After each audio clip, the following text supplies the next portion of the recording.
నా పరమాత్మ స్వరూపులారా, మేము చాలామంది గురువుల దగ్గరికి వెళ్ళాము.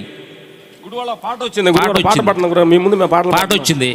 గుడివాడ వెళ్ళాను, గుంటూరు వెళ్ళాను, ఇజివాడ వెళ్ళాను. ఇంత పాట రామారావు పాట ఒకటి ఉండేది. ఎక్కడికి వెళ్ళినా ఏ ఊరు అడిగినా ఏదో కావాలన్నారు సచ్చినోడని పాట ఒకటి ఉంది. గుడివాళ్ళ పాడుతున్నాయి పాట. ఈ పాట మన ధ్యాన మాస్టర్స్ ఏంటంటే,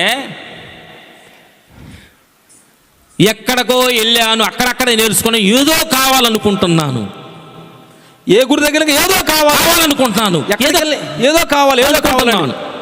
ఇప్పుడు మేము ఇంతమంది గురువుల దగ్గరికి వెళ్ళాక అదే పాట మేము పాడుతున్నాం.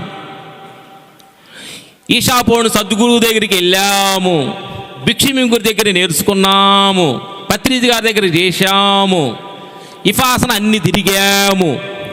చివరికి తెలిసింది ఏడ చూసినా ఎక్కడికి వెళ్ళినా ఏమీ లేదన్న సంగతి తెలిసింది. ఏమీ లేదు, ఇది తెలుసుకోవడం తిరిగాం.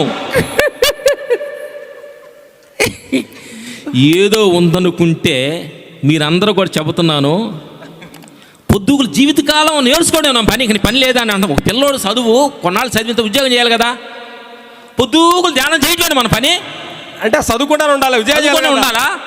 కాబట్టి ఒకరోజు ఏమి తెలుసుకోవాల్సిన లేదన్న సంగతి తెలుసుకొని అందరూ కలిసి కూర్చోవటం అనేది ఆత్మస్థితి.